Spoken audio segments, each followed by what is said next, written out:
What's going on, everybody? This is the Great Sports Card Podcast. We are back at it again with Logan and Joe, and we are ready to talk some cards. How you doing today, Logan? Good, my man. How are you? I'm great. Happy to be back after a one week hiatus. Yes, sir. Holidays, man. All right, so I know it's been a little bit, but how did Chicago go for you? Chicago was pretty good. It was a little slower foot traffic wise than expected for how big of a show it was. But around everybody knows around this time, around the holidays, money gets a little tighter. It's not as free flowing. So people start holding on to their cash for the holidays and everything more so than usual. So expected that a little bit. But saw a bunch of people. Shout out to everybody that came and said hi, said what's up, and got to buy a bunch of cool stuff that sold very quickly at the Black Friday show. So we talked about that Wimby auto last week or last episode. Did you move it in Chicago? Yeah. I figured because I did not see it on Mhm. Black Friday, and Yeah. I was very much hoping that it was still there and that you Nope. moved it immediately after I saw it, of course. I moved it for $2,200. Nice. Yeah, that's sweet. So Yeah. this is not in the notes, but we talk a lot about Wimby. Chet is also having a very good rookie season. Yeah, he's pretty good. Yeah. Yeah. I got to watch a little bit of him. I had a little parlay going on the Oklahoma City Thunder and the Bulls game. So I tuned into that for a little bit to watch Shea Gilgeous get me a cash out. So got to watch a little bit of Chet play, and he's fun. Yeah, he's pretty good also. Okay, so we're gonna skip over the first part of the notes. I don't think we need to talk about that anymore.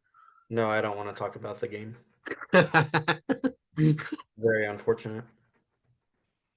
Kyle So McCord is trash. He yeah, has no competitive edge. I watched a clip from media day, and he said it's just another game. Get him out of here. I don't want to see him ever again. It's not just any other game. no, it's not. He can go to Texas A&M. Don't want to see him. When I was growing up, my mom used to tell me that I don't know if it was true or not. I assume it is. The Buckeyes would practice all week, 6 days for one opponent for their opponent they're playing that week, and seventh day every week was from Michigan. Hmm.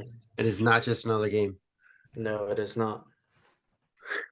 So we can wrap that there because I don't think either of us want That's to it. talk about No, no, not at all. that. So the Topps Chrome MVP buyback is back again this year. Topps is buying back through local hobby shops, which is important.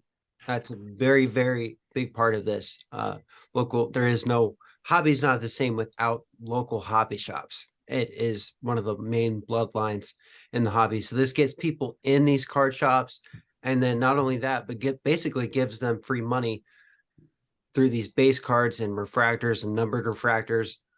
Um, just very, very cool idea by Topps. I agree. Yeah, it helps out the collectors for sure, and also helps out the local hobby shops because it's not like they're not getting paid back for it. But it's really really cool. Yeah, absolutely. My buddy Alex took full advantage of this. AM Sports Cards 10. He posted his haul. He was plotting this for a very long time, and he told me about it along the way. He had a big stack of Acuna and Otani base and refractors. He left his LCS with two cases.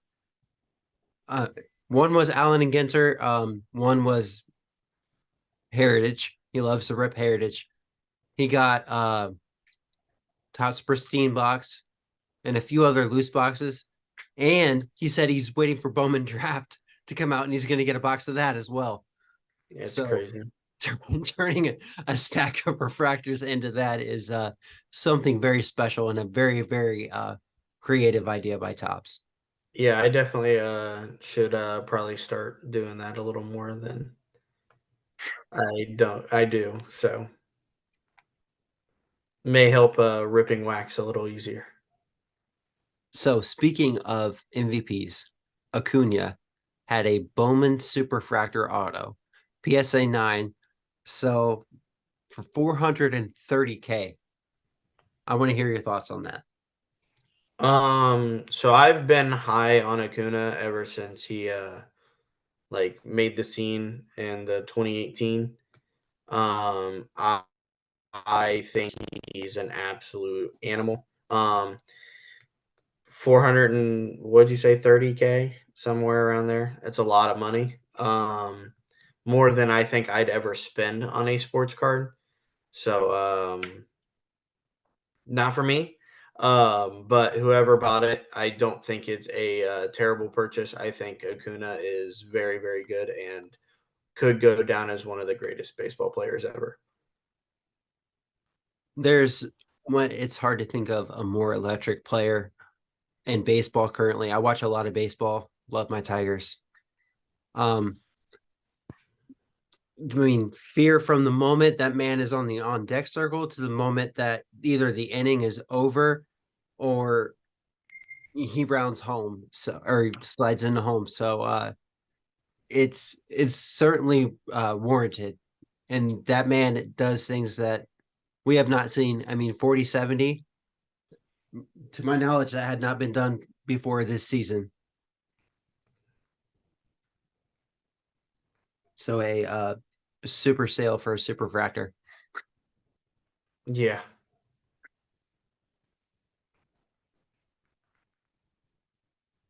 So SGC is bringing $9 grading to all eligible Bowman.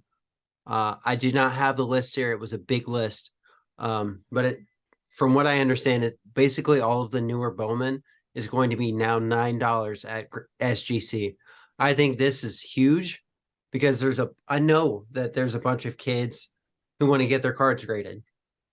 And maybe their parents can't afford to help them get them through PSA because PSA is a little bit pricier than $9 a card. Where now they can send these cards off and have them graded at $9 a card. So I want to hear your thoughts on it. So I think the promotions that SGC does is unmatched to any other company. Um, Granted, like I'm not a huge fan of SGC. I do like SGC, but I'm not like it's more so for vintage than modern. Um, but the marketing aspect of SGC, I just don't think any other company is doing it any better. Um, from they graded they had a football special. This is I think their second or third time with Bowman. They did a Pokemon special. They've done so many things to help out the hobby. SGC is definitely for the hobby. I just don't know if the hobby's for SGC yet. I got you. I remember during COVID, I felt like they made up a lot of ground because BGS closing down, PSA closing down. There was nowhere to send your cards to grade unless you wanted to pay an absolute premium.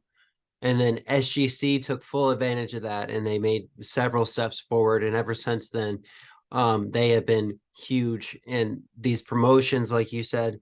And when I think of the hobby, here's what I think of. I think of little kids that run into Walmart, get the little packs of cards, and they rip it open trying just to pull a base of their favorite player. And that's not going to continue with these prices unless these parents are really generous. So I get worried about those kids, and grading cards is such a big part of the hobby now, and even to where if something small comes back from PSA, it pulls a premium because it has PSA on it, whereas other grading companies maybe not. So this is really cool, I think, just for those kids and I anybody agree. else who wants to get their cards graded. Correct. Um, So from my perspective, because I travel a lot to shows and everything, the kids are 1000% in the hobby. Um, I don't know if they grade too much. They're worried about getting their dollar as fast as possible.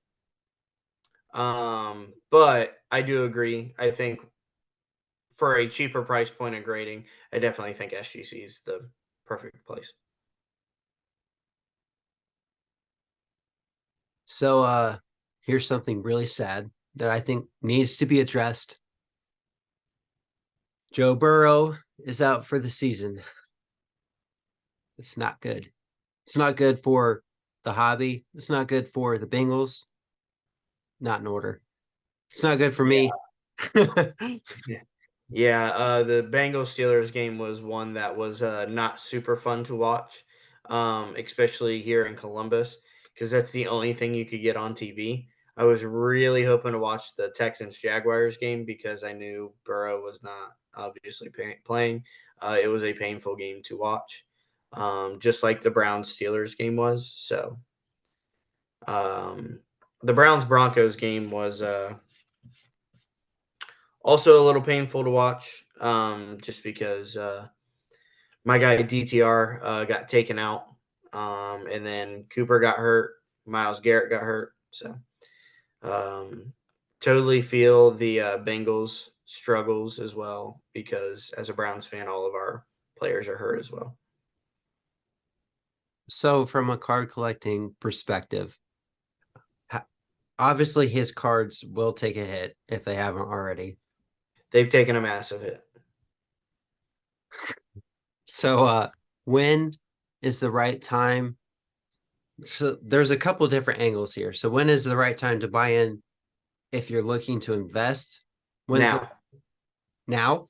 yeah, there's no better time than now. Because just as soon as the season is over and he starts rehabbing and you start getting all this hype and whoever the Bengals draft because they're going to have a really good pick now because they're not going to probably win any more games this year. You're talking probably a top 10 pick. They're going to add an offensive weapon, whether it's Brock Bowers, Keon Coleman, Neighbors, Marvin Harrison Jr., whoever they add, it's going to add a ton of hype and his prices are just going to skyrocket from there. Like if anybody wants to buy Joe Burrow, you buy him now at his prices currently because I guarantee by the national they're 2x minimum. So does that go across the board for investing PC? Does it Yes, yeah. affects Even if both you want those? to collect Joe Burrow as a Bengals fan, he's not going to get any cheaper. All right. By the way, if the Bengals somehow get Marvin Harrison Jr., I am getting season tickets.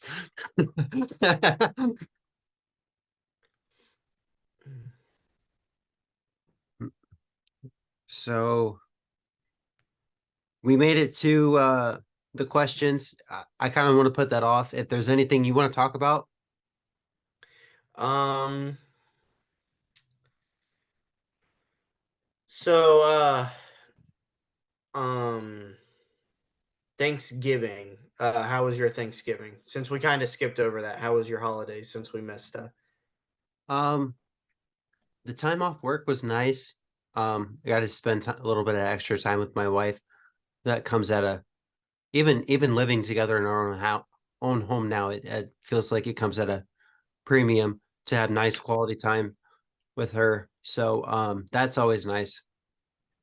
Uh, nice to see family.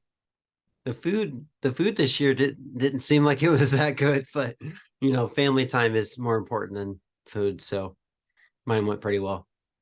That's good. Yeah, mine wasn't too bad. I've been struggling here and there with some health issues recently. Um that I'll keep to myself and to my family. So it wasn't as fun for me just because I wasn't fully there completely. Um But it's always great seeing family and hanging out with friends and that I haven't seen in a while. So I never take that for granted, especially because it can all go away in 2 seconds if God really wanted it to. So never take that for granted any moment. It's hard because a lot of my family lives either my wife's family lives an hour away, and then my family lives an hour and a half, 2 hours away. So we have to travel quite a bit. That's the only downside to holidays is having to travel so much. But it's all worth it because you get to spend time with your family, eat some pretty good food, and all that stuff.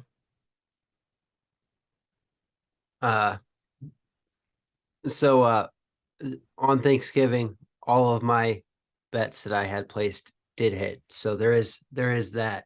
That's a pretty positive thing. I've recently gotten more into sports betting, and I'm very much enjoying it at the moment. So Yeah, I can't get into it just because I spend so much money on cards. So I'll just gamble that way, I guess. here you go. So speaking of cherishing things and not taking anything for granted, Tops with an absolute class act, giving Jack Sawyer his own trading card and sending his family some to distribute out to his closer friends. That is one of the coolest things I have ever seen. So shout out to Tops for that. Yeah, so I've not talked on this subject very much just because of I get real emotional talking about it. Me and Jack were very very close. Um it sounds weird, but we had a Sunday tradition. We would always talk after the Browns games. I continue it. Obviously, unfortunately, I'm not going to get a response back, but that doesn't matter to me because I know he's reading it. I just know he can't respond to me. I miss that kid very much. I was fortunate enough to get one. Um, and it is by far my favorite card I've ever owned and will ever own. This card means more to me than a lot of things. So thank you to his parents and to Jack. They raised an amazing kid um, and who what was going to be an amazing man. Um, God had other plans, and you always can. His plans are always the right ones, even though it doesn't feel like it. It's always the right one. So, um, yeah, they came in the day before he passed, so just in time for him to be able to see them and distribute them to people. We also got a nice handwritten card from his parents and some stickers. So very happy about that for sure. Uh, I wasn't as close to Jack as you were. That's very awesome. We unfortunately and fortunately at the same time, we kind of struck up a friendship closer to the end. And our thing was kind of like the same thing I do with you and Christian is bantering about sports teams because it seems like I like the opposite of everybody. So and I love to run my mouth. That was me and Jack's thing is we would talk about sports and our teams and Mm. it was great and talked about cards a lot in a short amount of time. So I was lucky enough to be in Jack's life. So and he was very thankful for that. Absolutely. All right, I'm going to shift gears before we start crying. Yeah. um, so saw on Clay Cards today on his story that some people broke into his shop, and this is something that has not been a one-time thing. Like it seems like at least once every 2 weeks that I get on Instagram. A new shop has been broken into. Um, just it's not great. It's definitely going to happen a lot more around this time because people are getting desperate, especially for ways to get money. Um, and they'll do anything they can to get it. So it always happens more around this time because like break-ins and everything because people want money for the holidays. And when you feel like you have nothing else to do or to lose, you'll do some crazy things. And unfortunately, people are breaking into card shops, breaking into homes, getting killed doing this stuff. So it's just it's unfortunate of how what the world's came to, especially because when during COVID everybody was getting free money. Well, now that's all dried up, so people are really starting to feel it a couple years after COVID because it's officially run dry. So if you want to try to do anything to help, head over to Clay Cart's Instagram. He has several pictures up of the vehicle, the people, the act being committed. So please at least go over there and share it so we can help get these guys caught. And if you're in the Ohio area and you're at shows over the next couple weeks, um, Keep an keep eye an out. eye out for them. All right, so let's move into these questions. So this is going to be a new segment called Collecting Conversations, where Logan and I we ask each other questions that try to spark up conversations, deep, fiery conversations around collecting. And eventually we will involve the audience too and get their questions. We'd love to hear from you guys. So, Logan, go ahead with your first question for me. All right, so my first question is what do you look for in a collection piece? Like, what do you look for when you're trying to add a PC card? That is a great question. So, it used to be really simple, right? I and probably still my favorite thing is nasty patches, nasty game use patches. That is what gets me the most excited. Um, like I have a logo man of Miggy. I have a tag that takes up almost the entire card. I have a button. That's really what I enjoy the most is the nasty patches. But recently, I've kind of shifted to his older stuff, like his stuff from his prime. Um, really hard not to talk about the card I just bought on Friday. Um, but I have recently bought a 2012 Topps Chrome Red that is Triple Crown MVP year. Um, my Logo Man's a 2013 that is MVP year.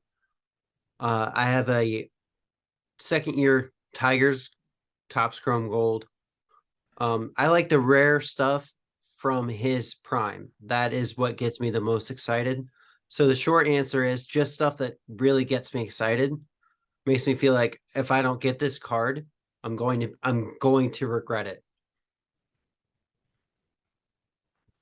So my first question for you is, and this is specific, what is your favorite parallel? I don't mean gold.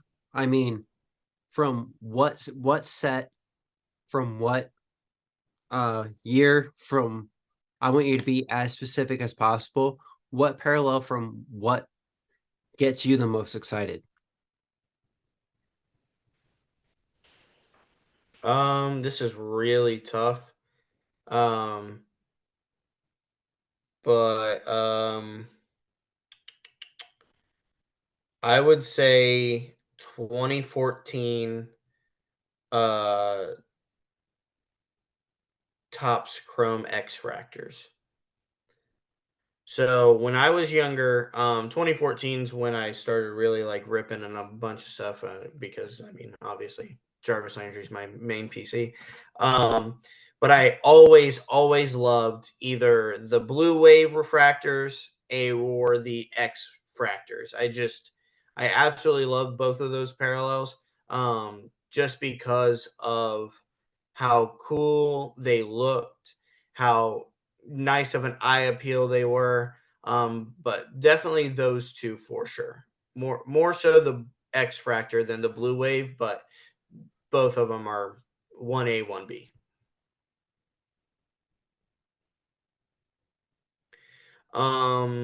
So you kind of hit on this a little bit. Um, what gets you really excited about adding to your PC? Um, so the thing that gets me the most excited is I have a bar set for myself that I feel like I might not ever reach. I want to have the best Miggy PC in the entire world, and I want other people to say that. Like, I'm never going to say I have the best Miggy PC. I want other people to say that, but by what I have. But so that's what gets me excited, feeling like, okay, this is helping to build that. And then once in a while, I have to pull stuff out and be like, okay, what needs to go in order for me to rebuild? Hmm. So Like this doesn't fit in at the moment anymore, type thing. right, right. But Okay. something like, so what gets me the most excited is knowing I'm buying something that's timeless, like a 2012 Topps Chrome Red. I've only ever seen one and I own it. There's another 24 out there, but go find it. Yeah. You know, there is only one 2015 Topps Chrome Superfractor, and that is also home. So you Mm, can't find another one of those. correct. Oh,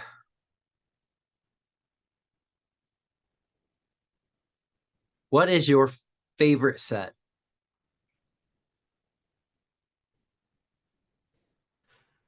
Um, it actually comes out Friday. It is Donruss football. So when I went to college, my first ever hobby box was Donruss football 2017. That was my freshman year of college. It was also Mahomes' rookie year.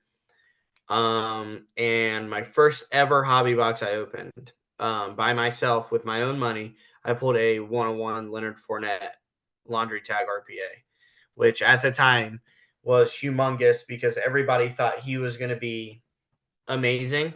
So I went back in the next day and I bought another hobby box and I pulled a CMC RPA to 25 and I was hooked with opening wax. And so that is my set that I really every year I'll rip something of no matter what it is. Um, Now, like when Topps Chrome comes back, it'll probably change, but we haven't had Topps Chrome in a while. So, all right. So, my last question is why do you PC the players or the people that you do? So that is a great question. Just honestly, the reason is I've been a Tigers fan for as long as I can remember, and Miggy is like Superman to me. Just a player that my entire life has been on my team and was at one point on the top of the world. Like there's no doubt there was nobody better in the game in the 2 years that he won MVP. So and he took us to two World Series. We lost both of them, but just the memories that man has left me with and the countless things I'll never forget, like being at his last game. Um, and I'll never forget him winning that triple crown and how big of a deal it was. Even me being little, and 12 years old, and being able to understand how big of a deal that was and that it hadn't happened in so long. So, just the big memories that he has created for me as a Tigers fan. So my last question for you, I think you kind of hit on this. What is your favorite non-Browns, non-Jarvis card that you own? Non-Jarvis and non-Browns. Um, I mean, other than obviously what I mentioned earlier, the Jack Sawyer card. Um, if we're talking like true sports cards, man, that's tough. Um, Probably my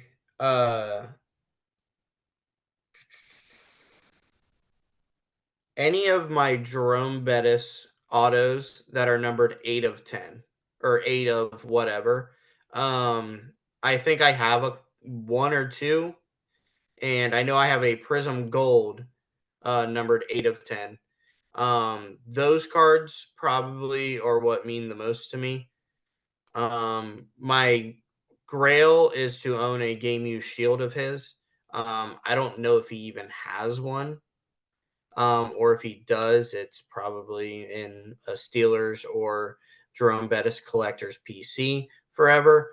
But the reason why is when I was younger, I was super, super close to my uncle who passed away in a car accident when I was 5 years old. So I was really, really young, didn't really know what was going on.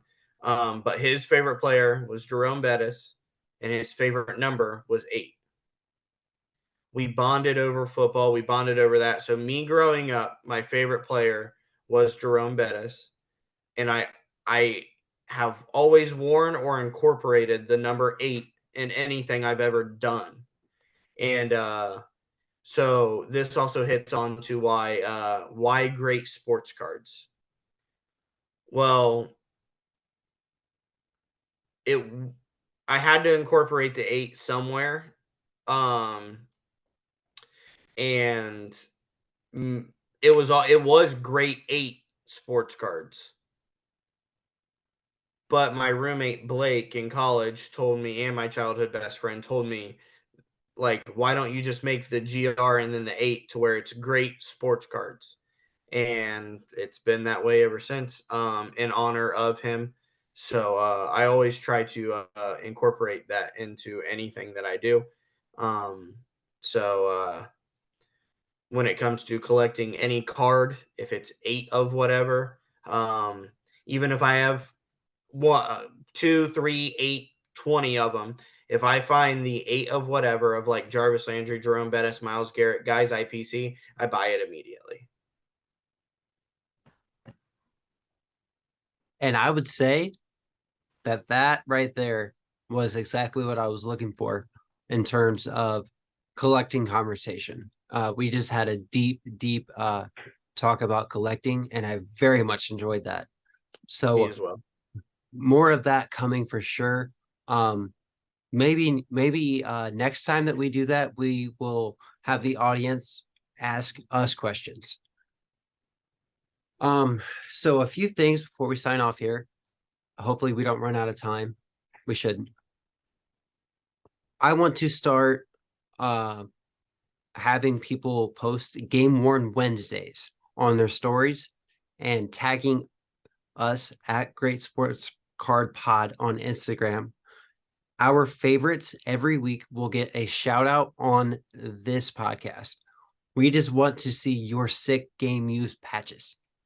Yeah, shout out to Soul Brothers Cards on IG and Slaw's Sports Cards on IG.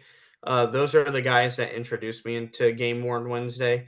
I had no idea it was even a thing, and I think Soul Brother Cards. Me and him have talked quite a bit recently. Is the one who started it, so shout out to them for getting me into it. And yeah, would absolutely love for you guys to tag us in them. Just because one, we love seeing cool cards. All right, we got less than a minute here, so I think we're going to have to wrap it up.